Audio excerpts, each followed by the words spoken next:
All right, Dennis, welcome to Sasquatch Theory. How are you doing today? Doing well, and thanks for the invite. Yeah, absolutely. It's a pleasure to have you on the show. Dennis, if you would tell me a little bit about yourself, where you're from, and your Bigfoot experiences from the very beginning, please. All right, it's kind of a long story, but I grew up in St. Louis. I was born and raised right here in St. Louis, Missouri, in 1958. But I was very fortunate to have had relatives that lived in Bloomsdale and some of the rural areas of Missouri back then in the 60s. So I spent quite a bit of time either on their farms or in their cabins, and the woods really were my playground. So I was more comfortable in the woods and forests of Missouri than I was here in St. Louis. But I felt very, very lucky because, I had the opportunity to experience those things. And a lot of people from the city, they don't get out. Now I don't know about people my age. Maybe they did because it was rural. You didn't have to go very far out of St. Louis before it was rural. So I did get an opportunity to experience those things that stuck in my blood. I kind of grew up that way, the old ways of living and the old ways of looking at the forest and surviving in the forest and things like that. I was taught very young, and those things have stayed with me all these years. I love to backpack and hike, and I have entered a lot of the systems here in Missouri and continue to do so to this day. I just got off of Bell Mountain from the northern terminus. I spent 1 night and 2 days in the Bell Mountain wilderness. So these are things that I like to do. As far as the Bigfoot phenomenon, as far back as I can remember, I was a kid, and I read the story of Marlon Perkins and Edmund Hillary when they went to Nepal to prove or disprove the existence of Yeti. Well, in my mind, I knew they existed, and even though I didn't have any proof, it just seemed to me that these beings were real. So it kind of started with Perkins and Hillary, and it went on from there. In the 60s, at my uncle's farm, actually, my great uncle's cabin, and it was in rural Bloomsdale at the time. He and his wife in the 30s, they felled the trees and built this 2-room log cabin and had built the fireplace from stones from the creek. And it backed up to these woods that I don't know how many acres it was back then, but to me, it seemed like limitless forest. So I spent many, many years out there as a kid and a lot of months in the summer. I say the whole summer months with them. And the forest was my playground. My sister and I, we considered it ours. We would play in there forever. So I grew up loving nature, and it has never left me. I remember one night in the cabin. This was probably in the mid 60s, and it was pretty late at night. I'm guessing it was around midnight. We heard this strange knocking in the woods, and I couldn't rationalize what it was. I thought maybe it was an illegal logging operation. You living in an area where you live, perhaps, I'm not really sure if you know this or not, but, people will come onto your property and fell your trees. If you've got hardwood trees, they'll take them without your knowledge. Anyway, I thought maybe it was some illegal loggers taking wood from the forest, but I heard this knocking, on a tree, and it just reverberated throughout the entire valley of where my great uncle's cabin was. And I couldn't figure it out. Was it a pileated woodpecker? Was it somebody taking trees at night? I have no idea. So that to me was a mystery. It seemed to be something I just couldn't get a grip on. I couldn't explain it. Years later, of course, you find out that one of the ways of communication for the Bigfoot is to knock on trees. So I'll put that in that category, that there must have been a small population of Bigfoot. And back in the 60s, I didn't know what a Bigfoot was. My grandfather had tales of some swamp creature in the Okefenokee swamp. And he used to tell me these stories all the time because he's from the South. And he would tell me the stories of this creature that would inhabit the Okefenokee. And so all these stories are in my head, and they're going around, and I'm thinking, wow, these beings have to exist. They must exist. So I'm thinking, well, maybe this knocking on the trees, or some of these creatures. I'd like to say this right off the bat. I think that the Bigfoot people are just that. They're people. They're an early people. They preceded sapiens. I don't know, I couldn't fit them into any lineage or anything like that. It's my own theory. But they seem to be people and not apes, like a lot of Bigfoot enthusiasts subscribe to. So anyway, get back to the story. So in the mid-'60s, I started hearing these wood knockings in the forest, and my great aunt would always tell us, get out of the woods at dusk. Do not stay in the forest after dark. And she would make sure that we adhered to that. And I mean, she was very stern about that. And it was only less than 20 feet, the entrance to the forested area was only 20 feet behind the cabin. But we paid heed to that, and we got out. And, you hear stories of parents telling their children, the boogeyman will get you, or whatever, Baba Yaga, or, whatever. So although she said Baba Yaga a couple times, but we always thought, well, maybe there's something in there that we need to be careful of. So that was in the 60s. In the 70s, I had the pleasure of staying on my uncle's farm in then rural Wentzville, which was just west of the 79 corridor, when in 1972, in July, I was on my uncle's farm, 10 o'clock at night. We're all sitting around the kitchen. It was my sister, my uncle, my aunt, and my cousin. And we're just all shooting the bull. We got the dim light bulb on, and it's country back then, and, it's country. So it was all agricultural or forest or whatever. And he had a farm, poultry. So we were in the kitchen, and the back door went straight out to the back where the chicken coop was. And he heard some noise, and he said, oh, man, there must be like a coyote or something trying to get to the chickens. He says, I'll be right back. So he goes out the back door. We're still in the house. He goes out the back, the kitchen door in the back, and not too long after he went out the door, he came back in white as a ghost. My uncle is of Spanish descent, or was when he was alive, and he was very dark complected, and he was as white as a ghost, sweating bullets, and his eyes were as big as quarters. And he goes, there's some very large white creature standing at the chicken coop trying to get the chickens. And he goes, and I put the flashlight on it, and it kind of moved its torso with its head at the same time, and turned around and looked at him. And it ran down the gravel road, the driveway that went from the two-lane blacktop up to the property. It was just a slight decline, but it ran down. He said it went down on all fours and went down the driveway. And when it hit the two-lane blacktop, it stood up and leapt over a barbed wire fence, a 4-foot barbed wire fence, he said, with the grace and agility of an Olympic athlete. And it cut a diagonal path into the forest. So he comes in, and he's sweating, he's telling this story. I believe every word he's saying. So we went to look for it. We grabbed a couple 30-30s. We crossed the road. We clearly saw the corn had just been mowed down in a diagonal fashion right into the woods. So he split. I went off to the left, and he went off to the right, and we entered the woods. And I went in maybe 100 yards, put my back against a tree, and just listened for anything. But it was eerily quiet. I mean, no crickets, no frogs, no insects, no buzzing, no air. It was still. It was still it could be. It was really kind of creepy. But I sat there for the longest time and just listened. Now, I didn't hear anything. I didn't see anything. I didn't hear anything. And I was out there 30, 45 minutes by myself. I don't know where my uncle went to. He went off somewhere to the right, and I hear him finally in the distance calling for me. So I work my way back up to the forest line where it meets the field, and we got together, and I asked him what he had done, and he did pretty much the same as I had, although he did see some tracks.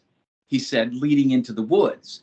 But he was pretty apprehensive about going back in and showing me where they were at. So we left. We came back across the field, across the road, back up to the property, and we told the family. Of course, they all thought, that he was full of it. And but I believed every word he said. You had to know his character. He was very jovial, very outgoing, extroverted type person, and we all are in our family. But he was dead serious, and the look in his eyes when he entered the house after seeing the being, he said it was white, hairy, maybe 4 inches long, from head to toe. He pretty heavy, 600 pounds, something like that. And he said it just moved so fluidly, like it was like surreal the way the thing could move. And when it dropped down all fours, it really scared him. And then when it came back up, of course, he was just beside himself. So this happened a week or 2 weeks before the national headlines of Momo the monster, the sighting that took place in Louisiana, Missouri, up the 79 corridor, and just up from Clarksville. So as the crow flies, Wentzville is not that far from the 79 corridor. And so I think personally that it was a migration event where they were either coming down from the north and they were going to all meet somewhere down south. It seemed to me that they were traveling south only because years later I read a book. Somebody wrote a book called Bigfoot, The True Story of Apes in America. Was that Lauren Coleman or somebody like that? I can't remember. But anyway, there was a chapter not only on the Momo sightings, but also down in Cairo, the same month, the same year, somebody saw a white Bigfoot. So I figured, and at that time, you don't know what the population of these beings are. There's got to be at least several thousand in North America. There's sightings everywhere, and you don't have to leave our state. They're here for sure. So although I didn't see this white Bigfoot in 72, I was there, and all the excitement that went with it, I experienced it. And so it just solidified my belief in these creatures. And everybody's got their own theory on what they are, Gigantopithecus or whatever the case may be. From my experiences, and I'll get to the big major ones, they're people. These are early people. I know that there are people that are interested in the Bigfoot phenomenon that subscribe interdimensional qualities to them, or something of that nature. I have no doubt that their senses are heightened simply because they're covered with hair, which are really just millions and millions of microsensors that feed them information. So, if you grow up and you have that, you have that condition where your whole body is covered with hair, just like hypertrichosis, which modern humans experience that today.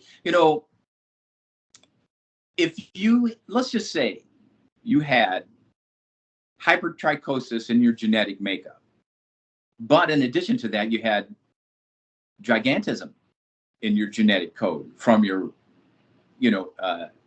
ancestors, or whatever the case may be. What do you have? You have a very large being that is totally covered in hair. So the existence of Bigfoot is not a stretch at all, if you think about it scientifically. But I think these beings are the first peoples. We tend to, as modern humans, when we read history, we tend to envision these beings or people that are written about as looking just like us. I don't buy it. Not for 1 minute. I don't. I think that we sapiens, modern man, didn't come along till later on. And these early writings of these beings or people, they did not look like us at all. I think they looked like the Bigfoot people. There is a case, I read this, I don't know where I read this, years ago. there was a Mormon member. I don't think he had any high position or anything.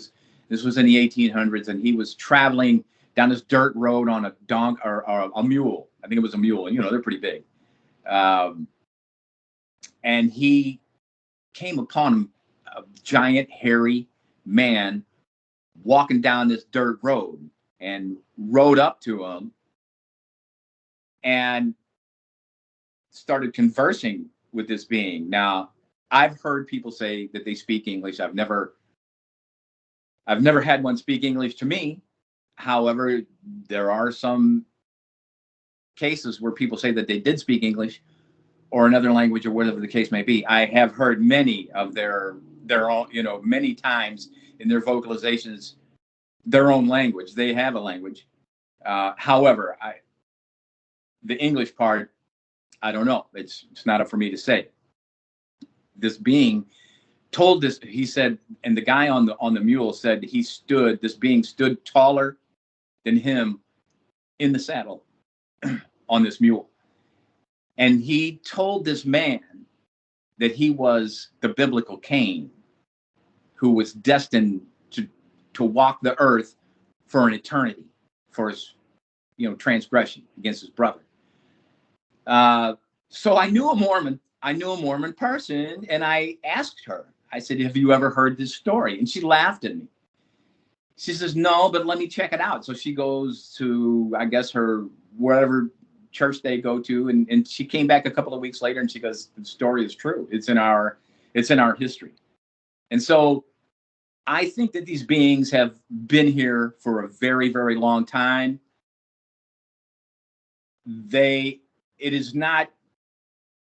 I think that we share their DNA, without a doubt. I think that we share their DNA. You know, Brian Sykes, the geneticist who worked on Otzi, the Italian Alps mummy that they found frozen up there with the blue eyes, a 5,000-year-old man, still had tattoos on him and everything. They called Brian Sykes to break down his genetic code. He was the one they called. He started a hominid project to get people to send samples of what they believed were Bigfoot DNA, either through hair or whatever the case may be, to him so he could analyze them. I liked Sykes. He's gone now. He's passed. But ultimately he came out and would say in every case, it's human, it's bear or something else, you know. But a lot of times he mentioned, well, this is human DNA. But what I think is that he missed is that we share their DNA. It's not the other way around. So if there is human DNA in this sample, it's because they're human of some sort. And we are the ones who share their DNA, and it hasn't been tainted in any way, shape, or form. But I'll get back to my own experiences. So the 72 Bigfoot phenomenon was really cool. The Momo incident, you know, that was up, what is that, Mertzloff Hill, I think it was called, in Louisiana, Missouri. Some kids saw him with a dead dog, you know, saw a creature like that with a dead dog in his arms, and it scared him. And, you know, of course, it drew media attention, and there were other sightings as well. And what gets me is all along that 79 corridor, there are many, you know, it follows the Mississippi River. So what do you have when you're migrating, say, from the north to the south? The longest river in North America, the Mississippi River, you know, they follow it down. They've got shelter. Back then they had shelter, you know, a lot of forested area, and it's still a lot of forested area up the 79 corridor. You got Ted Shanks, where there are the Ted Shanks area, sightings all the time in Ted Shanks. I've been in there, and it's really creepy. It's kind of open. I don't know if you've ever been in Ted Shanks or not, but it's kind of marshy. But if you follow it all the way back, it eventually goes down to the Mississippi River. It's kind of creepy. Plenty of places for the Bigfoot people to either temporarily house themselves, or, you know, if they're passing through, or there might be a population up there. Who can say? I know there's a population down in southeast Missouri, and I think they're a permanent population. We are the biggest. We're the cave state. We have caves all over the place, and I think that they make use of these caves and live in these caves. People don't understand Missouri has a vast network of caves, and so I think that they utilize them all the time. Can you hear me? Because I don't know. Oh, okay. So you're not. I didn't know if you were still there or not. Anyway, yeah, I'm still here. How far away is Wentzville from Louisiana, Missouri? It's not. I would say less than 5 miles. Yeah. Well, as the crow flies, I mean, Louisiana. I was thinking the 79 quarter. It's about 5 miles off the 79 quarter. So you got Wentzville, and then up. I'm gonna say 10 miles, maybe. I'm not really sure, but it's not far. It's not far at all. I used to run up and down the 79 quarter all the time, and you can cut up into Wentzville, you know, and in whatever the municipalities are beyond north of that, you know, north of Wentzville. But I'll give you an example, like Lincoln County. This was in 2010. I had heard a report, and I used to follow reports. I used to do that. I don't do that anymore because I don't think it is necessary, and I don't think it's productive. And it might be for some people, but it is not for me. I feel these days and times, go out, enjoy yourself in nature, take a hike, get into some of these systems. I mean, I go in pretty far. You know, I don't do mom and pop stuff. It's pretty far in there, and I might do a day or 2 or 3 days in the woods. So you get out into these remote places.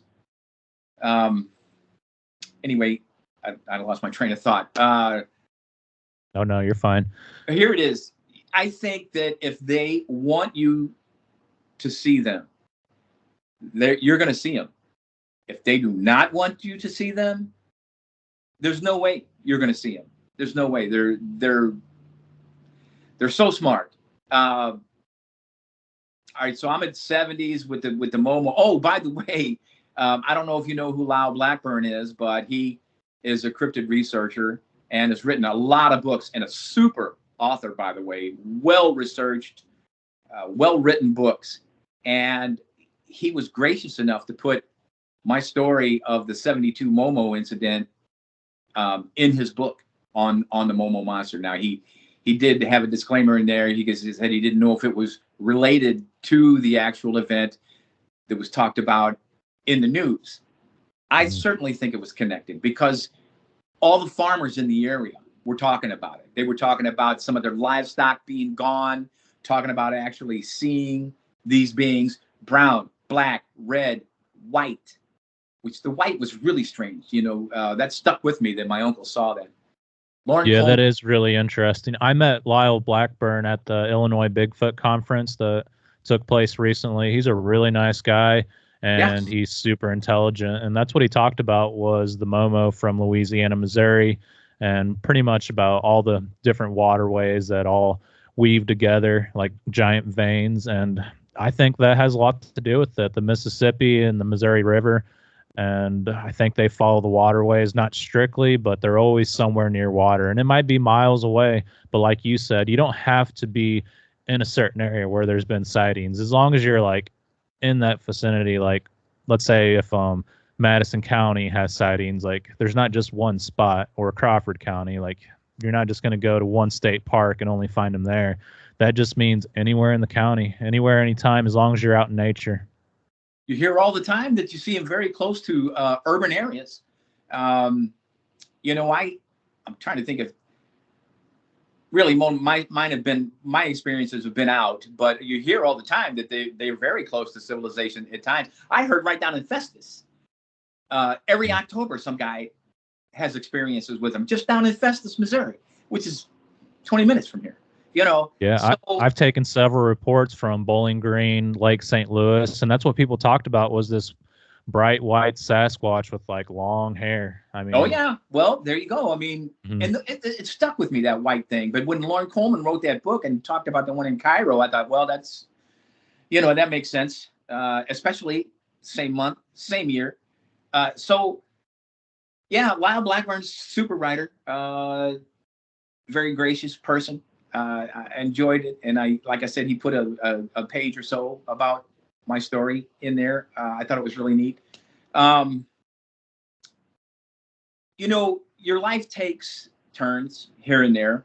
So from, I don't know, the 70s till probably the early 2000s, you know, I'm raising a family, and I didn't get a chance to get out much. I'd have experiences. I've had a lot of different experiences that I just cannot explain with these beings. But, you know, they're not frequent. They're not few.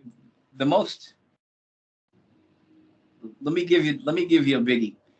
I was hiking out of Southeast Missouri for a period of about, I used to do a lot of solo hiking. And I'm getting older now. I'm 66. And even though I'm still pretty fit, it doesn't make much sense to go to some of these places that I've gone to by yourself. So I started hiking with my brother-in-law. He had expressed an interest in hiking Crow Pass in Alaska. This is something that he was going to do. And at that time, I was considering hiking in Desolation Wilderness in California side of Tahoe.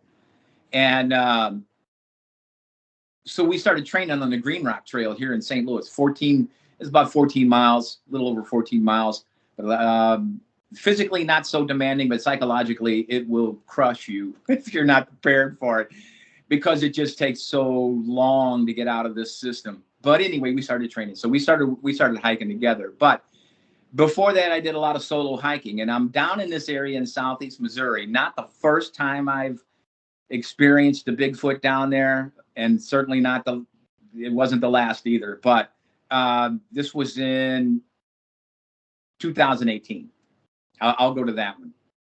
So I'm hiking this solo area, and right off the bat, because I've had experiences with them before, although I didn't see this young female Bigfoot, I knew instinctively it was a female. Two, she was very young, and she used to pace me every single time that I would go out to this place and hike.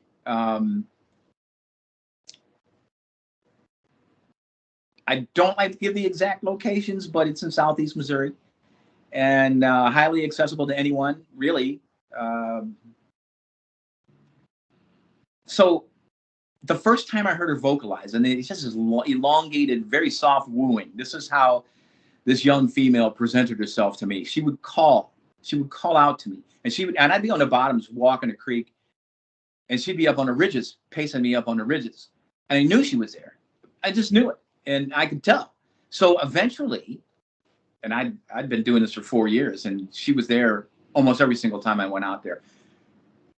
I don't know if she was responsible for building it, or she had a group of them, or whatever the case may be. But I went in that system one time, and there was a massive teepee that was built out of big branches they were all broken off. You know, initially when I saw it, I thought maybe a Boy Scout troop was in here and they put this thing together, but it was so big.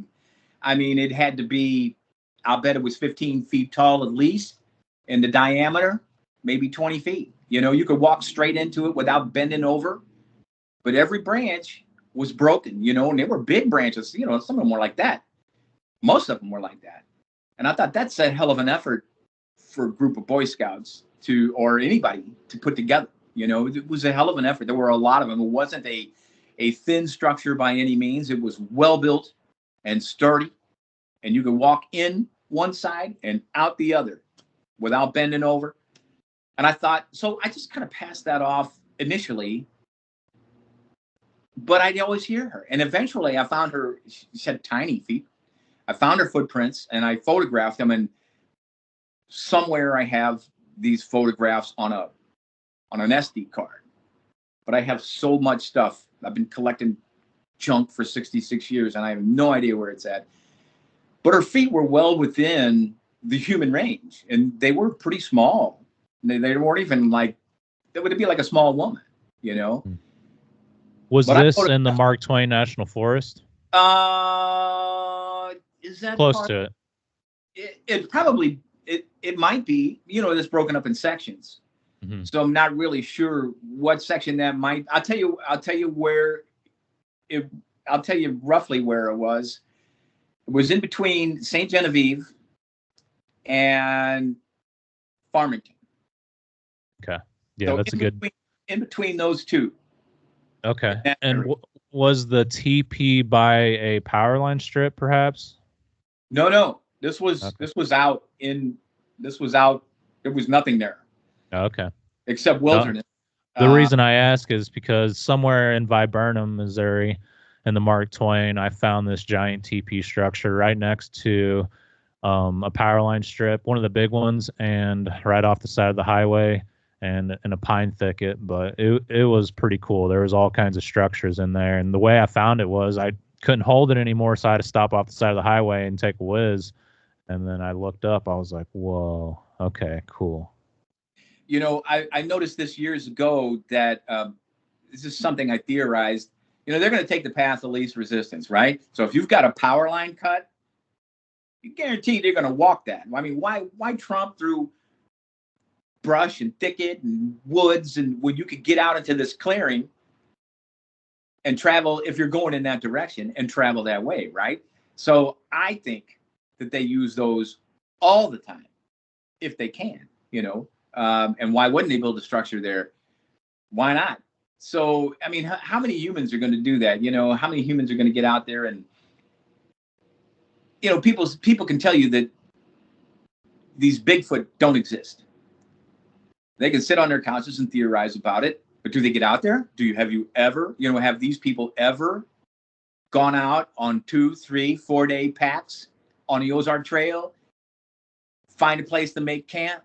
Have they ever done that before? You know, maybe.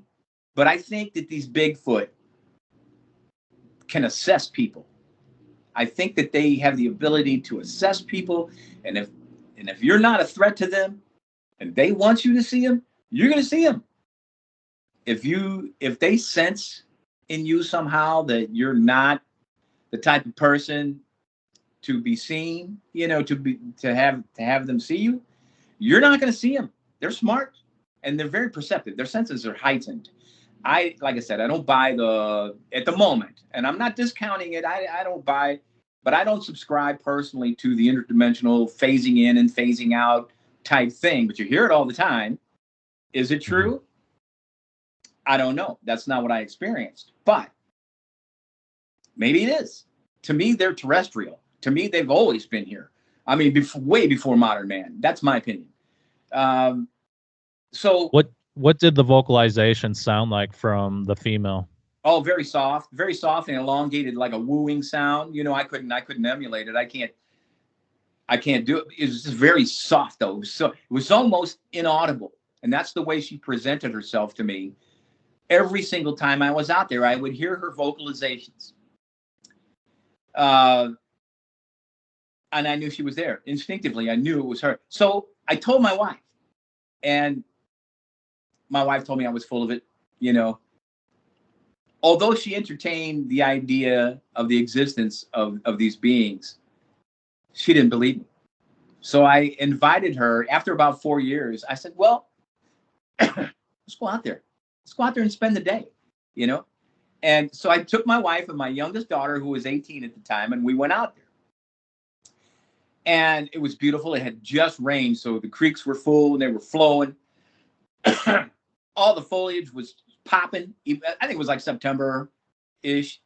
But you want to know what time of year I've had the most activity? It's October. October seems to be when they come alive.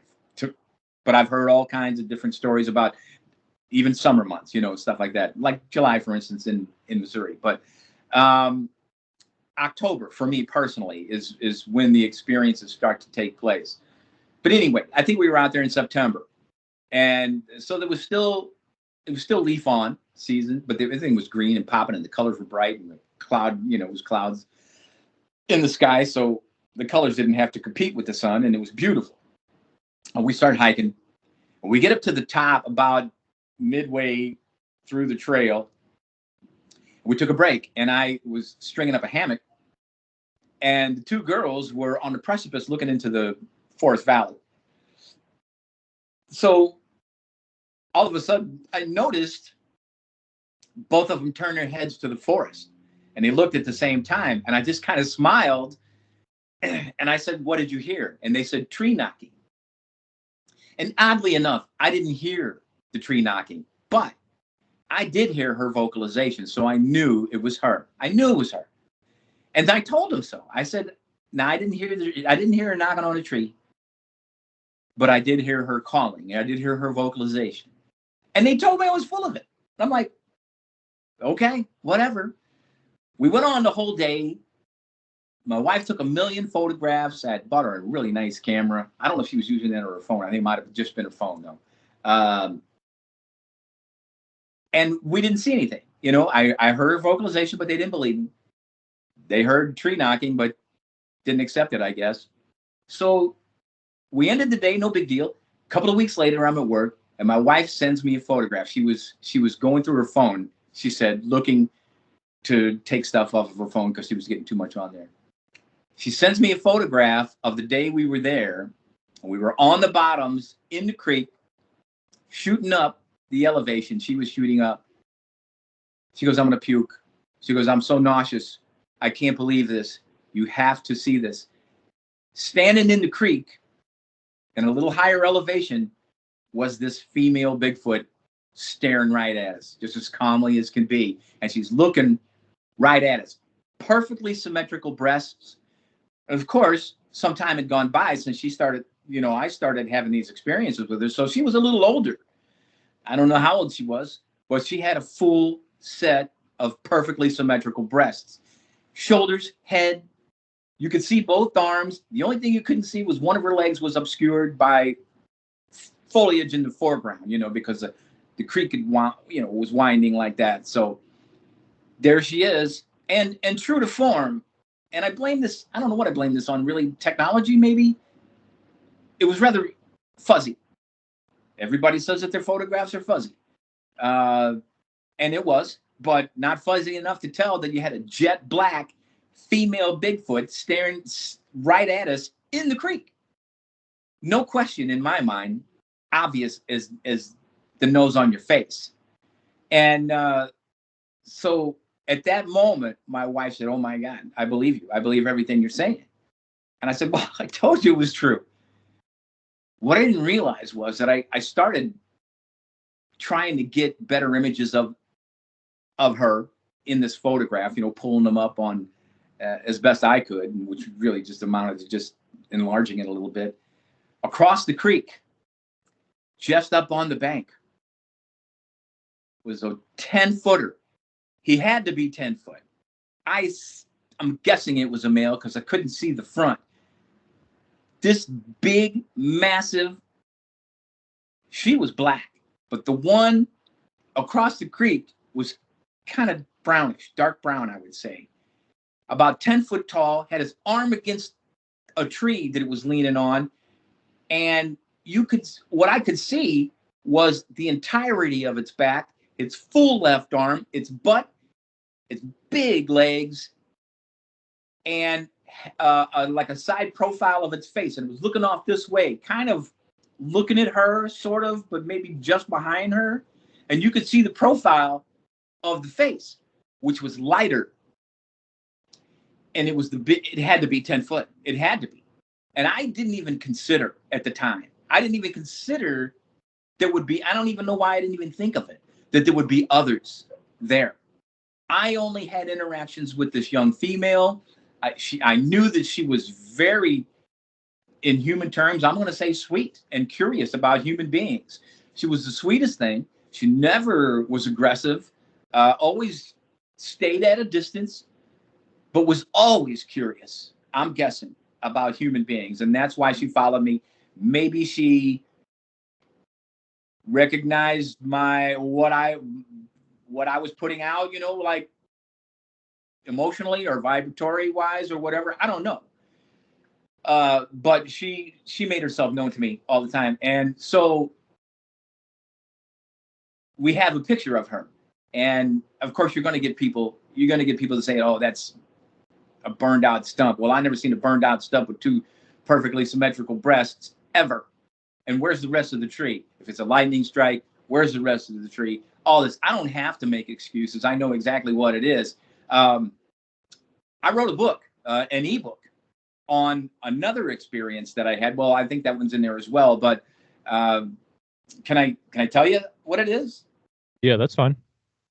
I wrote a book, an ebook, on some experiences I had in Southeast Missouri, and it's called Encounters with the Bigfoot People by Dennis J. Menard. It's on Kindle. It's on the Kindle format, so it's an ebook, and it's out there. If people want to read it, it's cheaper than a drive-through hamburger. Easy read. You know, I'm not an author. I don't have all this vernacular, you know, to add to it or anything like that. But it's an interesting read, and that story's in there. And another story that I'll tell you about, a personal one, and this is the biggie. There are others as well, and I'll just kind of jump around. In 2016, my brother-in-law, who I'd been training with on these hiking trips, we decided that we wanted to knock off a section of the Ozark Trail. And we had been hitting other sections, and we hadn't done this one yet. And we said, great, we agreed on it, you know, and we decided that we wanted to do this section down in Southeast Missouri simply because we've heard about it, and we had, you know, everybody said it was great and fairly well traversed, I would imagine, by the public. But I think people, for the most part, do it in a day. And we were going to take 2 days to do it. So we were going to camp out overnight. So we started preparing for it. And he asked his daughter and her girlfriend if they wanted to go with us. They were in their 20s. And so everybody agreed. We're going to do this section, take 2 days to do it, camp out on the first night, and then finish it off on the second day. So we start preparing for it. My brother-in-law, he gets all his stuff together, and he's talking about it. I went to, like, what's the name of that joint up in Kirkwood? It's the Alpine Shop. So it's an outdoor shop for all types of outdoor enthusiasts, and they have good topo maps there. So I picked up a topo map of this area, including the St. Francis Mountains, which is what it was part of. And I started picking out where we would put in and where we would camp on the first night. And so I'm looking for the water sources, and I figured it all out, and we got that together. And my niece's girlfriend had an uncle who had a place down in Annapolis, a cabin that we could start our journey from there. So we got down to this really cool old beat up cabin. It was just an awesome thing. I mean, it reminded me of my youth, because that's how I grew up, with all these old rural places, you know. We get down to Annapolis, and everybody stows their gear, and, you know, we get something to eat, and we're making food and talking about it, and everybody's excited about it. Long story short, we get up. Well, I had set an alarm, and it was like, I don't know, for some reason I set it for 3 o'clock in the morning. I just like to be prepared, you know, I like to get ready. And everybody ignored the alarm. So I'm like, well, shit, I hope we can get into the system. I like to get in before the sun rises. I like to get into these wooded areas, these forests, before the sun comes up. The activity is different, and you never know what you're going to experience. But so 5 o'clock came around, and somebody else's alarm went off, and everybody got up. And man, it was the thickest soup I've ever seen in my. It's been decades since I seen fog like this. You couldn't see your hand in front of your face. We got out 2 vehicles, and so we drove to where we were going to exit, and parked one of the vehicles on top of a mountain at the exit point. And then we drove back down the mountain all the way around to try to get to the trailhead. We parked, and we get in. I guess it was just around dawn or so. You know, the sun was already coming up and stuff. And we get in there, and we hike 7 hours on the first day. 7 hours. Now, we stopped along the way to enjoy ourselves. You know, I don't like to hoof it through just to say I did it. I like to enjoy it. That's what it's there for. You take in the nature and you feel it. You know, that's the kind of person I am. You enjoy it. It gets into your soul. That's what I like. So we stopped on occasion, but it took us 7 hours. And we were coming off this western peak onto the floor, and I saw a creek, and really it wasn't the spot I had picked on my map. I didn't see this on the map, and it was just on the other side of the eastern mountain that I had picked to go around to the other side in camp, where there was a creek that I saw. But there was a creek, and it was full. It was full of water, and it was flowing. So we had a place to replenish our water. I said, this is perfect. Let's just find a place to set up camp. So we get off the trail, and it's really kind of slopey. There's really no flat area. There is a little bit, just enough for them to pitch 2 tents. And I'm overnighting in a hammock like an idiot. And let me tell you. So long story longer, we set up camp. We replenish our water. We make our food. We shoot the bull. And right at dusk, I'm the oldest one in the group. And I said, people, I'm going to sleep. It's been a long day. I take my backpack, I give it to my brother-in-law. I had a 9mm. I don't know about you, but when I'm way out in these places, I'm carrying something. I don't care what it is. Depends on where I'm at. I put the 9 in my backpack, and I gave it to my brother-in-law. I gave the girls, I had a machete to process wood with, and I gave them that. And I gave them a flashlight that I had, and my phone was stuffed in my backpack. I had nothing at dusk except for the clothes on my back and the covers that I was covering up with. And I said good night to everybody. I'm out. And I bet I was out in 30 seconds, because that's a trek, 7 hours when you're hiking. And sometime during the night, I have no idea. There was no moon. Sometime during the night, I awakened to bipedal footsteps coming down the eastern slope. And I'm like, and from the eastern side, it's a 10-hour hike to get out. And I'm like, from where we're at. And I'm like, there's somebody coming down the eastern slope. Got to be some fool hiker. I'm not even thinking Bigfoot at the time. And I'm like, well, I'm not concerned, because there's 3 other people here in the camp, and they gotta, and whoever it is coming down the slope without a flashlight. And I'm thinking, I don't even know how they're navigating, because I could not see my hand in front of my face. Literally, I could not see that's how dark it was. No problem. I'm not worried. I never, ever, up until that point, had been afraid in the woods, ever, no matter where I was at. And I've been in some pretty remote places, and I have never been afraid. And I know what we have here in Missouri as far as animals and things like that. But, if you're cautious and you prepare yourself, you're okay. So I wasn't worried. I wasn't worried at all.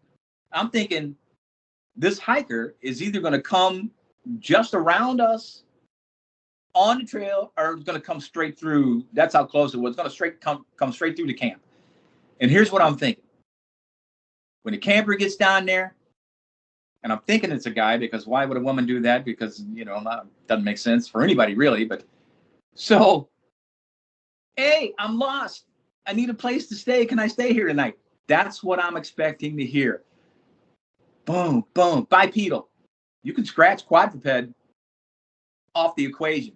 There's no way. Now, there were a lot of wild boar that night, you could see evidence of the wild boar. They were rooting up everything. And so they were just everywhere. And I'm like, no, it's not a wild boar. It's not a deer. It's not a quadruped of any kind. 2 feet. Coming down, splashes through the creek, steps up on a berm, not even 30 feet from where I'm in my hammock. And it stops. And I'm like, okay, now the announcement's going to come that some dude's lost and wants to camp there tonight. That is not what happened. This thing let out the most blood-curdling, mind-blowing, spine-tingling scream you've ever heard in your life. And it cut through me like a knife, and I was paralyzed with fear. I was terrified. I knew exactly what it was, but it was not. It was, first of all, it's pitch black. But this thing, the frequency of its vocals were so intense, I was frozen. And, you don't know how you're going to react in a situation. I used to kid all the time. If I ever see a Bigfoot in person, I'm going to walk up and give it a Snickers.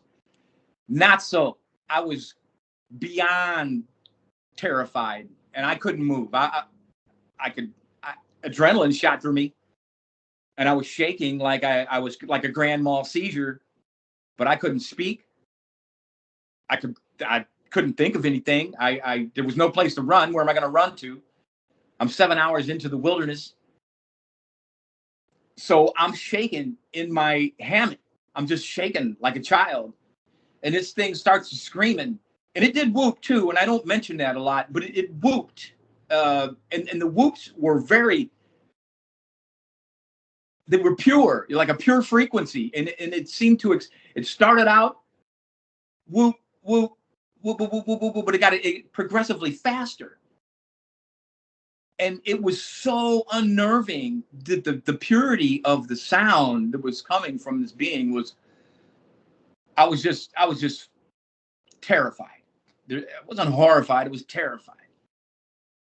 So it started screaming, and it would not stop. And then it started bluff charging us, and I couldn't see it. It was in the middle of the night. I can't see anything. I don't hear anything from the tents. Not a peep. It would bluff charge us and step back, and bluff charge us and step back, and screaming at the top of its lungs. And it picks up a rock and starts banging it on a tree, just hammering this tree. And I can't respond. I'm frozen. I'm thinking I'm gonna die. That's what I'm thinking. But not from the Bigfoot, from a heart attack, because my heart was beating so hard. Never in my life have I ever been so afraid, ever. Nothing comes to mind that compares to this. And I was certain that my heart was going to explode. And I knew when it started screaming what it was. And I knew it could hear my heart beating. Well, it was not happy. We were occupying. This must have been a local trip for this Bigfoot, you know. But surprised to see that we were occupying this space. And it was not happy. And it was screaming at the top of its lungs, banging on a tree. I couldn't respond. I didn't hear diddly from either tent. And we were like in a crescent shape. So there was one on either side of me in a crescent shape, maybe about a total of 30 yards or so. Not, maybe something like that. And it was not happy. And it was not going away. And I'm just frozen. I'm like, well, whatever happens is going to happen. I can't do anything about it. I can't move. If my brain was telling me to get up and run, my body was not listening to a thing that my brain was saying. Not that my brain could function at all. And it was just yelling and yelling and yelling. And then it came straight for us. It started stuck. You could feel the footfall of this being. As it was coming down a mountain, it reverberated through your chest. You could feel it. And when it was in the camp, you could really feel it. I mean, it was like, I don't know, an earthquake. You could feel it. So it comes straight for us. It threw out its hand, and it must have been its right hand, because it was coming in my direction, and zipped it across my brother-in-law's tent. You could hear the nylon zip, and I didn't hear anything from the tent at all.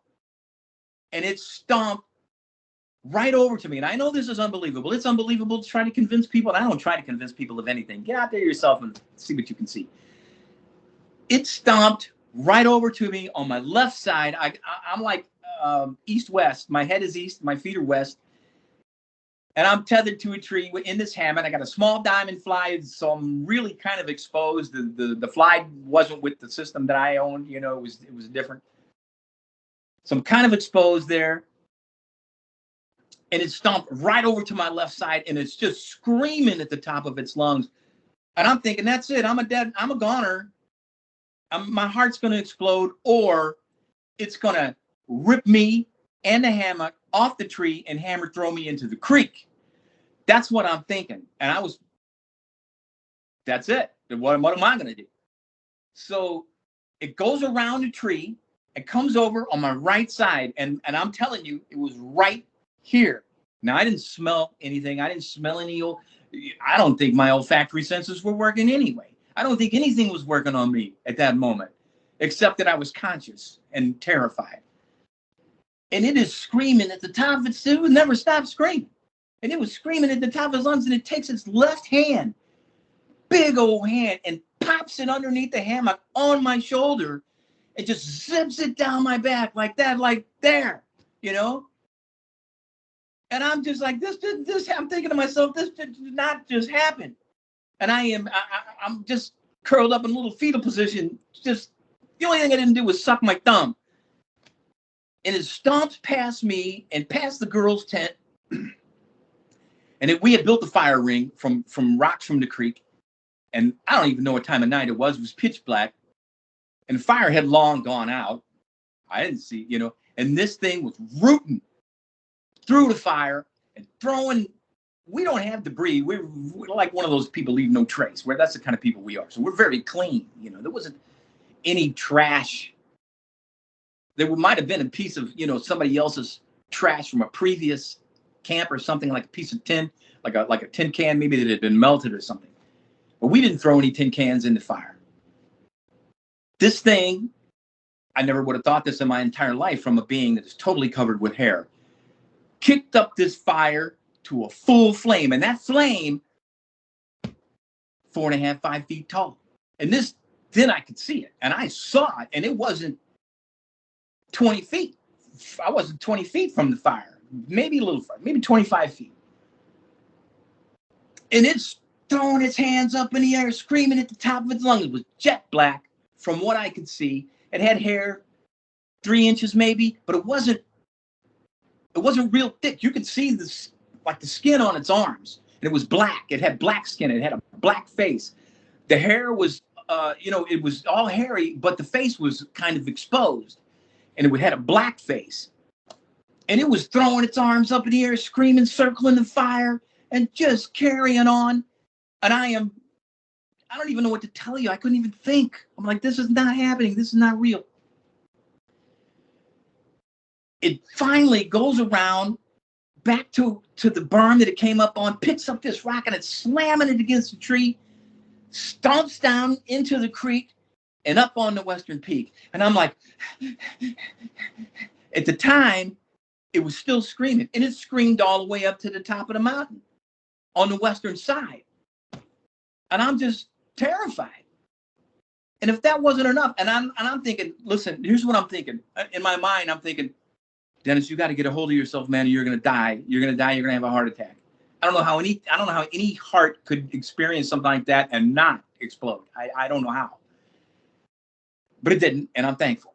But my concern was, after the thing left, and I say it was male because I didn't see any breasts on it. It was throwing its arms up in the air like that, you know, super striated, muscle-wise. You know, it wasn't the gigantic, blown out, heavy-duty pictures that you see that people draw of Bigfoot. It was big, and it had mass, but it wasn't like steroidal mass. It was natural, shredded muscle, no fat.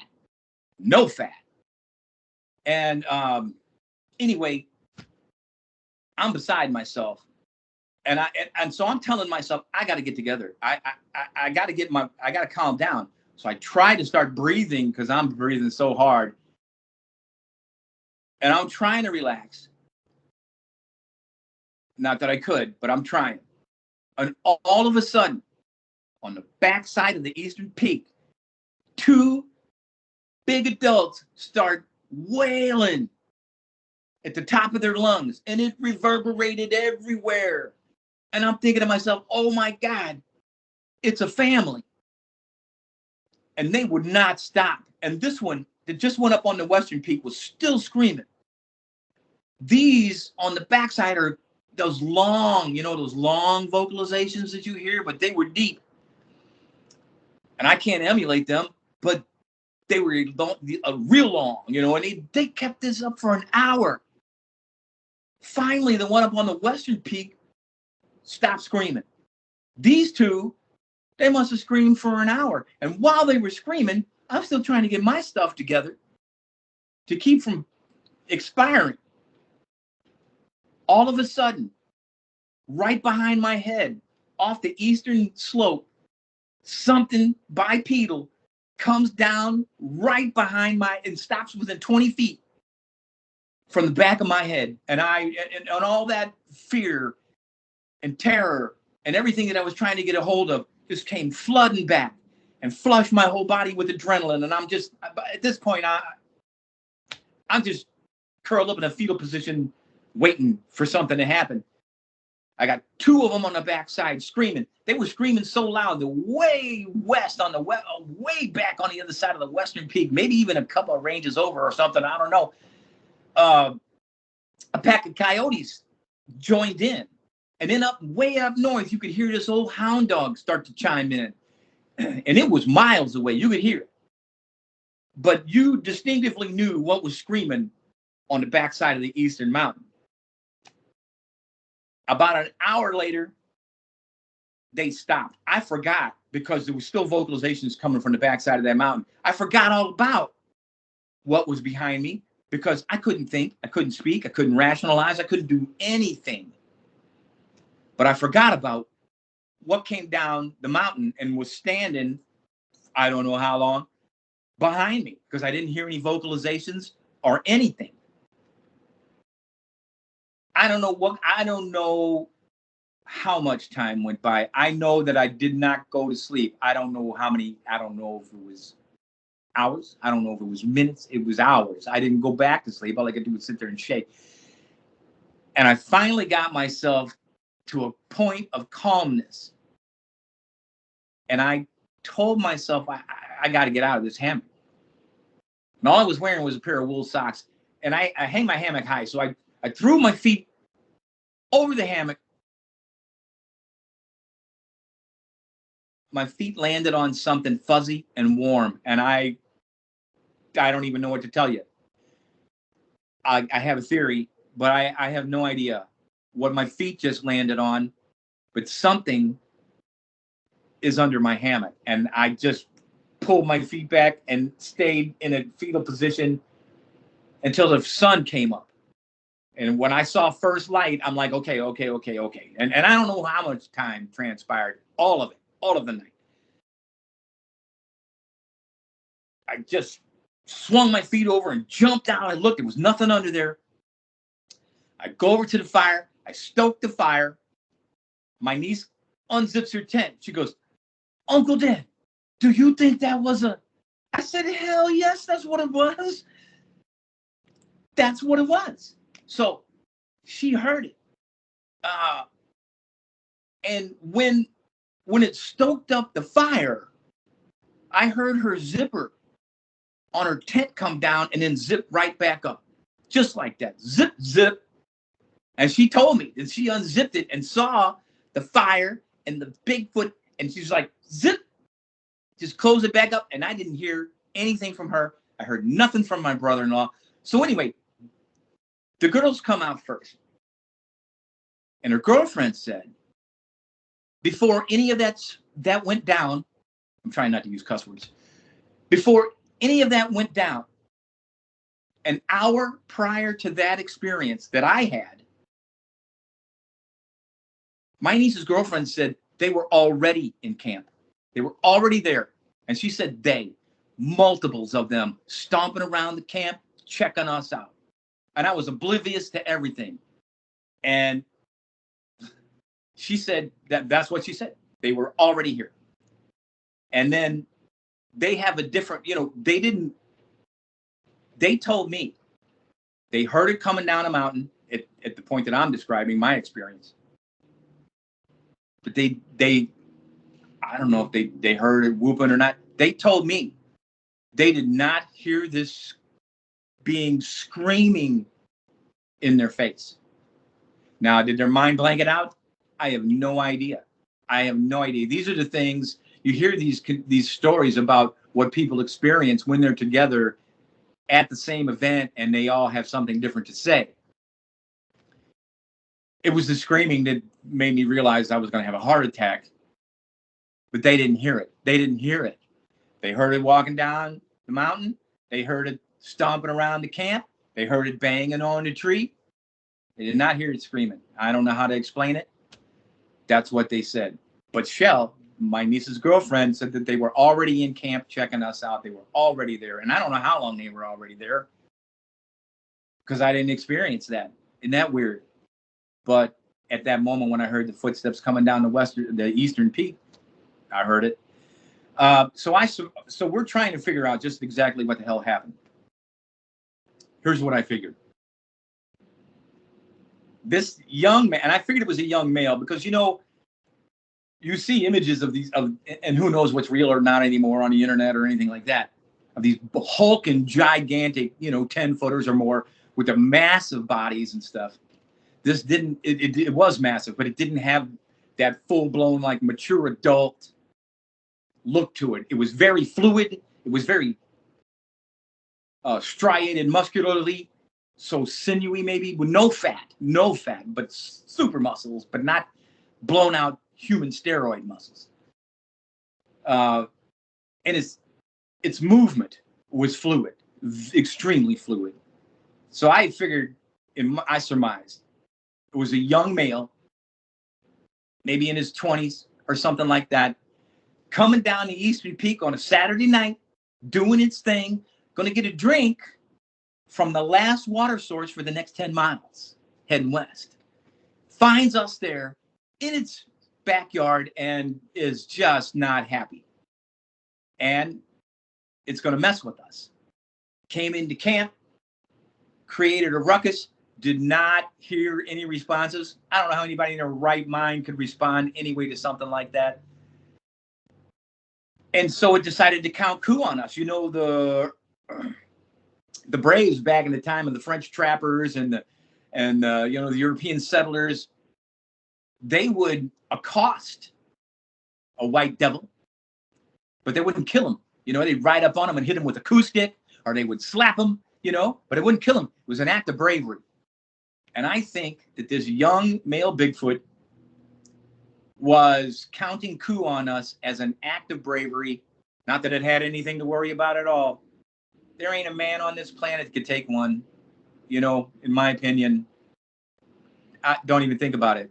And if you go to shoot one, you might want to say your last words. That's all I'm saying. That's my experience. So you hear stories of people out there, like up in the Pennington Triangle, where that dude went hunting. They found, he never came back, and they found his body propped up against a log with his gun 20 feet away, and his whole chest was crushed in. You point a gun at a Bigfoot, good luck to you. Anyway, I think it counted coup on us and went up to the mountain to meet whoever, more of its friends or whatever the case may be. It's heading west, and to tell a story. And these jokers down here out in my backyard thinking that that there's somebody or something. And I think that's what it was. I think it was an act of bravery. So we pack up all our gear. The only thing I found, my niece found the rock that this thing had picked up and just hammered it into a tree. It was this huge pine tree. It was the most majestic tree around us. And it was old growth, so it was large diameter pine. And the scales, or the bark, whatever you want to call it, had to be an inch thick. She picks up the rock and she puts it in this crushed in hole that looked like it could have been drilled with a bit. It was just so smashed in, and it fit perfectly in this scale that had been crushed in like an inch deep. And so we found that, and the only other thing that we found physical wise, and I didn't have to find any of that stuff, was a scuff mark on the berm that it came up out of the creek and stepped over this berm, and the berm was covered with moss, and it was a scuff mark there, but no discernible toes or anything like that. It was hard packed, root and rock was this area, so there weren't any footprints that we could find. And we start our journey out, and several miles into our exit, we came across a couple of campers. And I had asked them, I said, hey, did you experience anything weird last night, while they were camping? They said, no, the only thing that they experienced was a pack of wild boar came through their camp. That's what they said. But no, nothing as far as any Bigfoot activity. So that is the most in-your-face story that I have. but there are others. I was following a report more than a decade ago up north in Lincoln County. In this conservation area, a couple said that they were chased off of a lake by something that was pacing them in the woods. So I wanted to go up there and see what it was all about. And I'll tell you where that's at. That's in Logan Conservation Area. I don't know if you're familiar with that or not. Yeah, I've heard of that area. Okay, so I get up there early in the morning. It was on a weekend, or I don't know what it was, but anyway, I left before the sun came up, and I wanted to get into the system before the sun came up. But there, since it was a conservation area, they had, the gate was closed and everything. So I thought, well, maybe there's a back way in. So I got out my map, and I'm looking to see if I backtrack to Silex, Missouri, I could take the 2-laner around and maybe get into the back. And I did. So I got it. It was open in the back. And because it's all rural, just gravel roads and stuff like that. So I get into this Logan Conservation Area. And, they said it was a lake. It was kind of obscured, and it was in the woods. And on this lake, there were quite a few lakes. On this property, there were quite a few lakes. So I'm stopping at each one. I'm thinking, no, that doesn't fit the description. That doesn't fit the description. So on the first pass through this property, I didn't see it. And then I come out of the back, and I'm heading back towards Silex, and I see a hunter in this gravel lot, and he's assessing where he wants to hunt. So I pulled over and asked him, I said, hey, is there by chance another piece of property that belongs to the Logan Conservation Area? And he goes, yeah. He goes, but if you don't know it, you'll miss it. He goes, you go back up this road, this 2-laner, you'll see a gravel road just swings left, and it's overgrown, and it just looks like somebody's driveway. I found it. So I went down there, and then I went into this other road. It was just filled with ruts. I had a truck at the time, but man, these ruts were deep. I finally come across the trailhead to this other piece of property from Logan. And I get out, and I start hiking. Somebody had used a brush hog to because it was all prairie grass, at the top elevations. It was all prairie grass, but they bush hogged a path, I guess. And it was fairly wide. I started following it, and I had no intention of spending the night there. I didn't pack for it or anything like that, so I figured I'll just do this for several hours and see if I can find it. I found one swampy, stagnant little pond, and I'm like, this can't be it. I keep going, and I keep going, and the farther I get back, the trail starts to disappear. You could tell nobody had been back there in years. And so I decided I'm just going to keep going. And I take a break. I'm a couple hours in there. I take a break. And the first thing I saw were 2 structures right next to one another. They were saplings, living saplings. They weren't uprooted, but they were bent over in an arc, and they were pinned down. And I guess they were like, 3 inches, 4 inches at the base, whatever, pretty tall. But they were bent over in an arc and pinned down by a log, each one of them that looked like it weighed at least 200 pounds, if not more, were pinned down by them. And underneath it was a depression about 8 feet in diameter.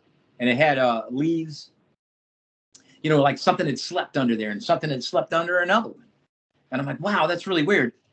So I took photographs of that. And then as I'm taking photographs of that, them big old trailing vines that come off the trees in the forest, they grow there forever. And one comes crashing down right by me, and I'm like, what are the odds? And I'll get back to this story, but I was down in Shut-ins one time, Johnson Shut-ins, and it was during a weekday, so nobody was down there, and I got there as soon as the gate opened, so I was the only one there, and I went all the way down to the deep end on the trail, and I'm standing looking across the deep hole, and there are all these old cedar growths, that are over there, and right in front of me, right on the other side of that hole, a tree just comes straight down, boom, right in my path. I mean, it was across the water, but it was right there. And I know the trees fall on their own in the forest, but we rarely witness them. Some people do. But what are the odds that I'm standing there and the only person in the shut-ins, and this old growth cedar decides to fall over right directly in front of me? I didn't see a Bigfoot. Who knows? But in my opinion, I think I was being warned, to maybe not go there, but I can't say, but that happened. Anyway, so I'm in Silex and I see Logan, and I see these structures, and this vine comes crashing down in front of me. And I thought that's kind of weird. And then I look and the trail had disappeared by then. I could barely discern it. But it goes around and then it goes down and up, and then it just got black in there. It was just so overgrown and so thick. And I started to get the creeps a little bit, and I'm like, it's kind of creepy. So I went about another half a mile into this, and I came back, and long story short, I came out, and I thought, well, I didn't find what I was looking for. I didn't find this lake that these people got chased off of, they say, by a Bigfoot. So I go drive down the 2-laner back up to the back entrance of the main part of Logan, and I go back in, and I'm clicking off these lakes one by one. I'm getting out of my truck. I'm looking at them, thinking this is not what they described. I did see one that looked promising.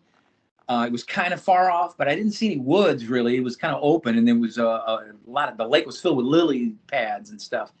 And but when I got out of the truck, I smelled something horrible. And I'm like, oh man, that's a dead body or something. And I see the cinnamon-colored mound of fur laying in the grass about 10 yards from my truck. And I'm like, the hell is that? And I go over there, and it turns out it's a dead dog, a big dead dog. It's got long, fuzzy, almost like Pomeranian fuzzy, or what do you call it? Like chow fuzzy. And it was cinnamon-colored. The thing about it, weird it was, man, it didn't have a head. The head was gone. I'm like, what predator would take the head of a dog?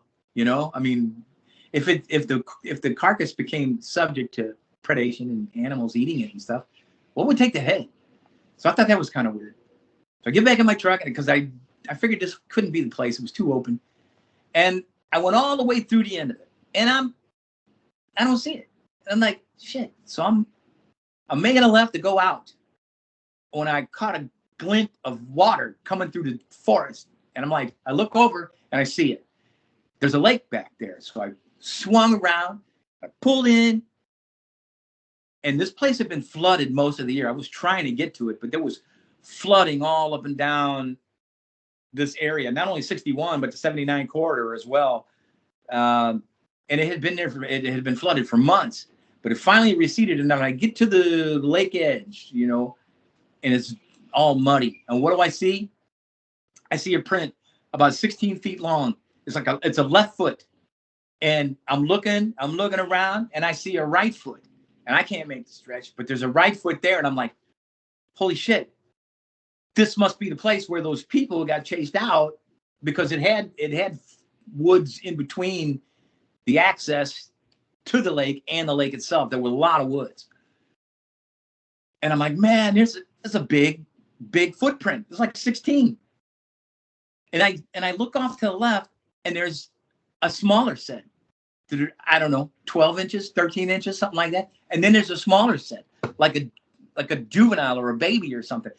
3 of them. And I'm like, holy smokes, this is the place.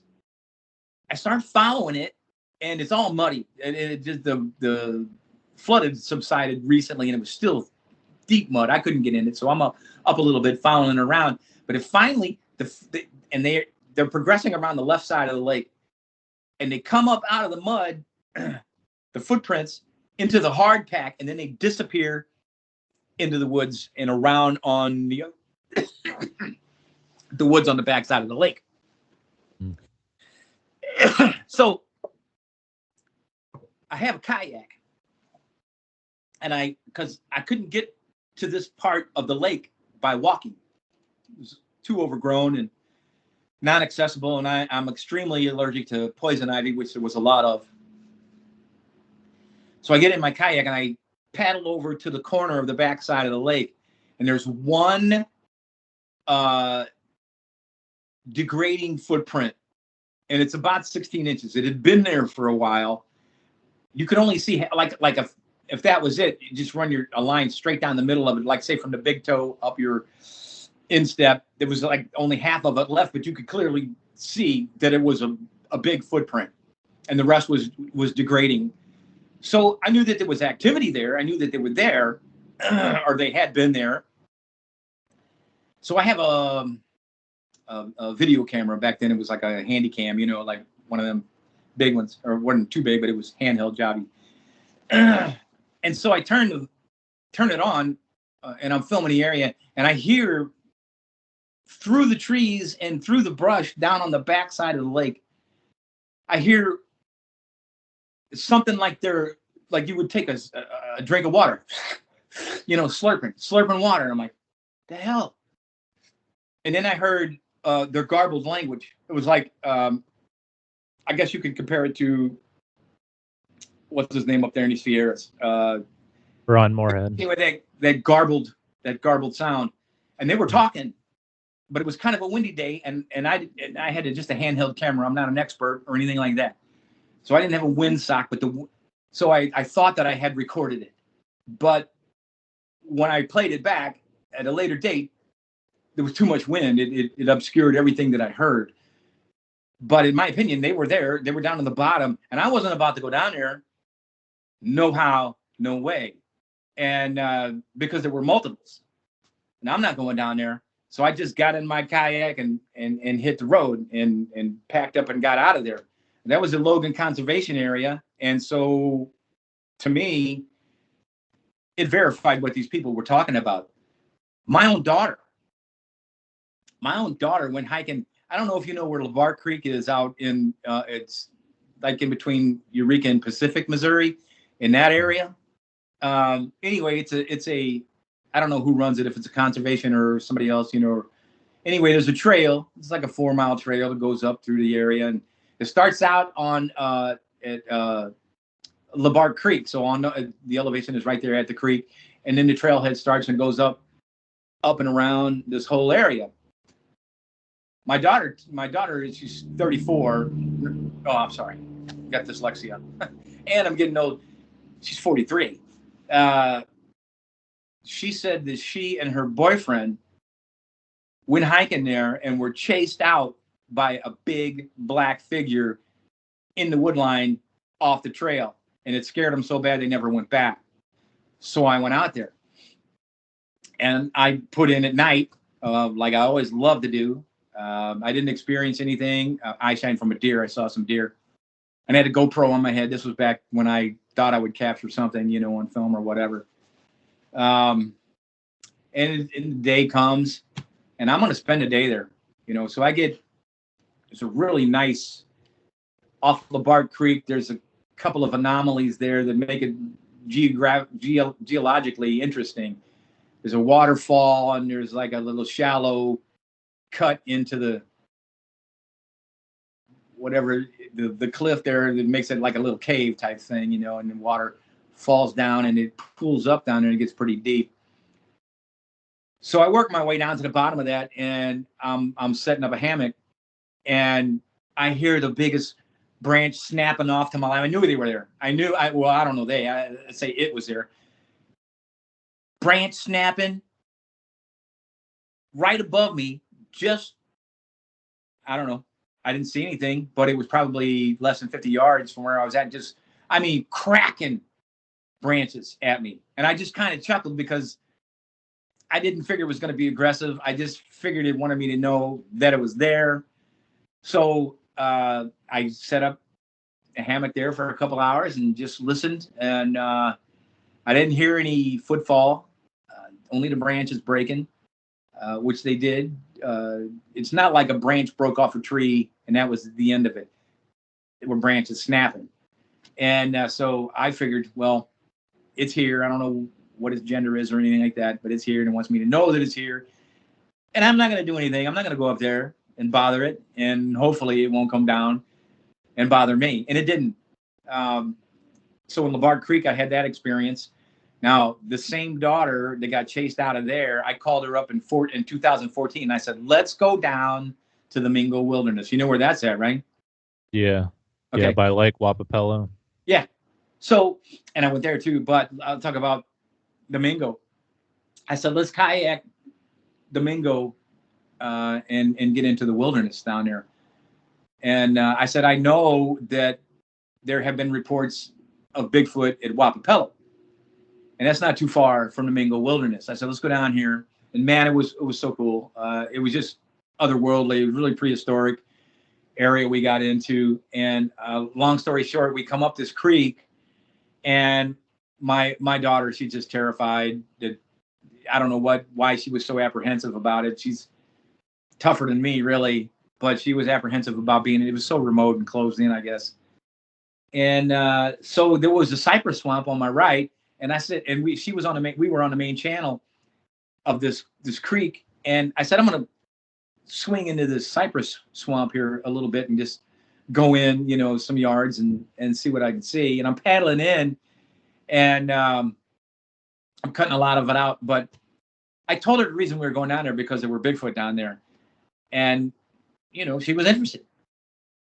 So I'm in the swamp, and I hear her frantically calling me. So I'm paddling out real quick, and I come back out into the channel.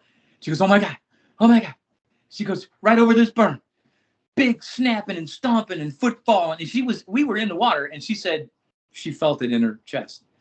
The stomping was so hard, and the branches snapping. And I said, well, that sounds like they're letting you know that they're here, and they know that you're here. So we went west, up the creek, and we got, I don't know, another mile or so, maybe up the creek. She goes, did you hear that? And I didn't. It's this weird phenomenon about these things. She said, I heard this vocalization. I said, what did it sound like? She said it was a long, elongated wooing. And I said, no, I didn't hear it. But I believed every word she said, because let me tell you something, down in there, they're down there. And I knew they were down there anyway, but I'm glad she had the experience. I did not hear the branches. I didn't feel the footfall, and I didn't hear the vocalization at that time. But she sure did, and she accepted the idea that they were down there. And I said, well, that's the reason we came down there, and I'm glad you had that experience. I wish I'd have had it as well, but I didn't. So, I mean, there's a lot of different things. I went down to, you know where Crane, Missouri is, down in southwest Missouri? No, I've never heard of it. All right, so I read a report, and this was more than a decade ago, that a couple of fishermen had rocks thrown at them at a place called Grisham Ford on Cranes Creek. And it's really not in Crane proper. It's in the country away from the municipality of Crane. So I thought I'd go down there and check it out. And it was in November. And I went down there by myself like an idiot. And I'm hiking this area. And a bunch of things happened. I got hurt. There was a cave down on the bottom of the trail. It's called the Old Wire Road. And there was a cave there. And I thought, well, it's a very low ceiling cave. And I don't think a Bigfoot would get in there, but let me crawl in there and see what I can see. This is in the day. I get down there in the day, and I'm spending a whole day down there, and I plan on staying down there at night. There was no camping permitted, but I was going to stay out there for some time during the night. And anyway, I get into this cave, and I didn't really see anything except, you could tell some teenagers were in there, some tennis shoe footprints and beer cans, stuff like that. So I come out of the cave, and I walk down the trail, and I work my way up on a ridge. And I'm following the ridge, and then I kind of go back into the wood line there, and it empties out into a farmer's field. And this field had been freshly plowed, ready to be planted, I guess. And I thought, well, that's interesting. So I come back into the woods, and I come down to the edge of the ridge, and it's really like a bluff, sort of. And I noticed that there's a small game trail that parallels the edge of that. And I see this flat rock overhang. And so I kind of take a break, and I'm sitting on this flat rock, and the game trail is right behind me, and it's running this way behind me. And I'm like, wow, I'll come back up here at night and set up my camera for audio.